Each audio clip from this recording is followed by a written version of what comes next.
Miles de franceses huyen despavoridos, pero no hacia Europa, sino hacia Cuba. Varios esclavos comenzaron a matar a sus amos en una sublevación sin precedentes. La aparente tranquilidad y seguridad que los colonos franceses habían encontrado en la isla de Cuba se vio muy rápidamente frustrada por la invasión del ejército napoleónico a España, y comenzaron entonces a darle más espacio a ciertos festejos de acuerdo con las tradiciones franco-haitianas.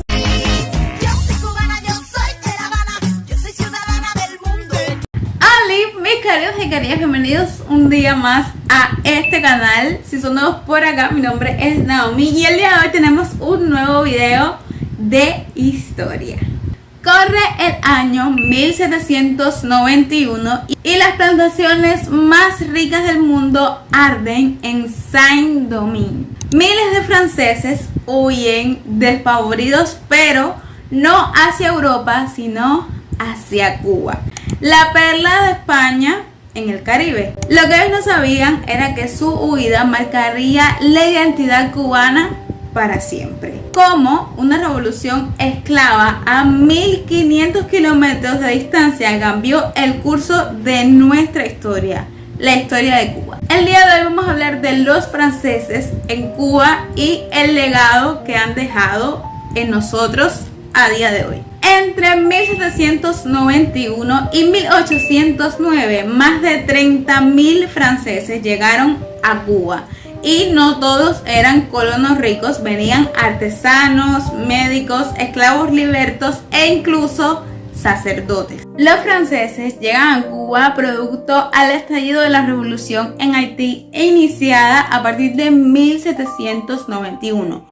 Varias semanas de organizarse en secreto, varios esclavos comenzaron a matar a sus amos en una sublevación sin precedentes que cambiaría el curso de la historia de Haití, iniciando así la revolución haitiana. Cuando ocurre esto, pues deciden llegar hacia Cuba con sus familias y sus esclavos, cosa que el gobierno español estaba muy en contra.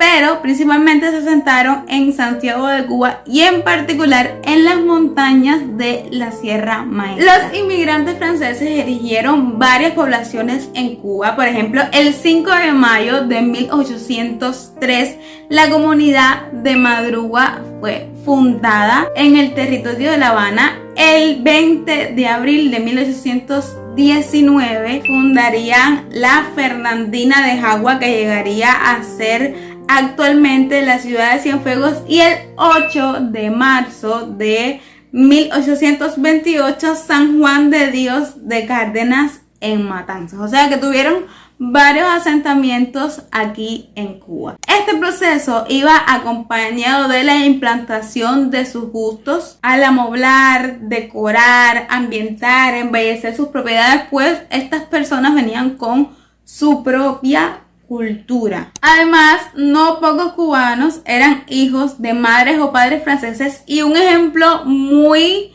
importante de esto, que aportó muchísimo no solo a Cuba sino al mundo, es Carlos J. Finlay, que era descendiente de una madre francesa, a quien corresponde, por supuesto, el mérito, que no los quieren quitar, pero no nos dejamos, de descubrir el transmisor de la fiebre amarilla. A inicios de la década de 1890 se calculaban aquí en Cuba 3.000 los inmigrantes franceses radicados ya aquí, los que se redujeron a 1.279 al realizarse el censo de población por España. Y aunque en un momento les dije que España no estaba muy a favor de esta inmigración masiva francesa, había gran parte de los españoles que sí estaban a favor de la inmigración francesa, porque estaba esta propaganda de blanqueamiento poblacional y querían, por supuesto, inmigración blanca. Así que por eso fue más bien que prohibían los esclavos para que no siguieran los mestizos. No lo lograron, pero no siguieron los mestizos poblando toda Cuba. La aparente tranquilidad y seguridad que los colonos franceses habían encontrado en la isla de Cuba se vio muy rápidamente frustrada por la invasión del ejército napoleónico a España en 1808. Así que para los refugiados franceses en Cuba fue el inicio de una serie de situaciones adversas que tuvieron que afrontar. En América, las colonias españolas quedaron subordinadas a una Junta Suprema fijada en Sevilla, que generó una feroz persecución contra los ciudadanos franceses radicados en aquellas partes de España, fundamentalmente en Cuba. Así que con el pretexto de salvaguardar la seguridad de la isla de Cuba, la Junta de Sevilla determinó la expulsión de los franceses radicados aquí. Esta decisión generó una xenofobia en los círculos más reaccionarios existentes en el país, así que se convirtió en un pretexto para desalojar y despojar de sus propiedades a los franceses aquí en Cuba. A pesar de la presión antifrancesa que estaba por toda la isla regada, pues las autoridades españolas cedieron ante la pujanza de influyentes personalidades que estaban luchando por el derecho de los franceses aquí. Así que debido a todas estas presiones, para suavizar un poco la cosa, el capitán general de Cuba en ese momento, en 1808, dispuso una ley donde los franceses que no se hubieran naturalizado pues pudieran hacerlo si deseaban, y así contar con los plenos derechos para vivir aquí en Cuba. Aunque obviamente esto no bastó, pues a pesar de los esfuerzos para no emigrar, muchos de los caficultores franceses se vieron obligados a abandonar el país. Para ello, la administración española organizó las juntas de vigilancia encargadas de velar por la expulsión de los refugiados franceses que eran considerados como indeseables o que no se habían nacionalizado bajo la bandera española. Como era de esperarse, estas medidas de expulsión a los franceses pues dejaron huellas, pues en los primeros momentos las zonas cafetaleras de la isla sufrieron, sobre todo en la Sierra del Rosario. Las amenazas contra los franceses radicados en la Sierra del Rosario obligó al capitán general a despachar un oficio el 22 de marzo de 1809, o sea, un año después de la ley que había puesto primera, para que evitaran cualquier agresión contra los refugiados, porque la gente estaba como loca. Algunos franceses, ante el desenvolvimiento de los acontecimientos, solicitaron protección.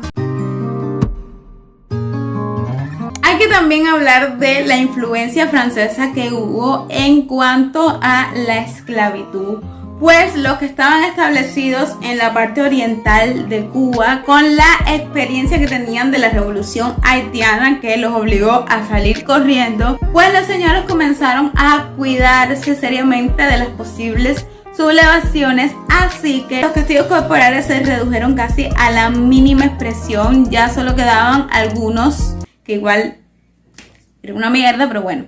Y comenzaron entonces a darle más espacio a ciertos festejos de acuerdo con las tradiciones franco-haitianas. Y de allí es donde surge la conocidísima tumba francesa, que es una parte muy fundamental de la cultura de Santiago. Además, se les permitió a muchísimos esclavos comprar su libertad. Los recién llegados tenían un secreto, pues dominaban el cultivo del café como nadie en el Caribe. En solo 20 años transformaron el oriente cubano en un imperio del café. El aumento de la producción de café fue muy considerable. De hecho, en 1818 Cuba exportaba 16.000 arrobas de café, pero ya para 1830 exportábamos más de 600.000 arrobas, lo cual era una locura.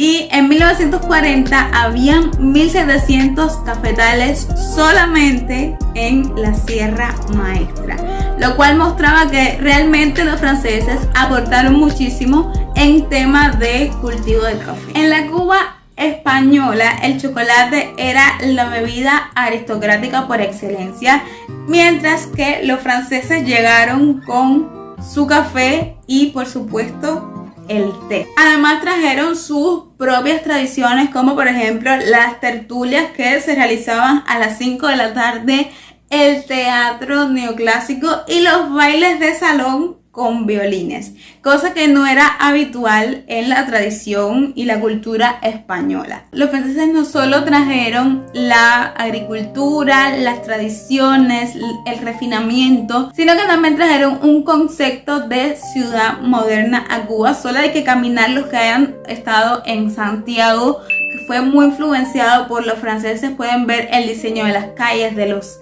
edificios clásicos de la época. Se ve muchísimo la diferencia entre algunas zonas donde habían españoles y algunas zonas donde habían franceses. Y hasta aquí el video de hoy. Espero que les haya gustado, que hayan conocido un poco más de la influencia francesa en Cuba, porque aquí decimos que el que no tiene de Congo tiene de Carabalí, pero también tiene de francés.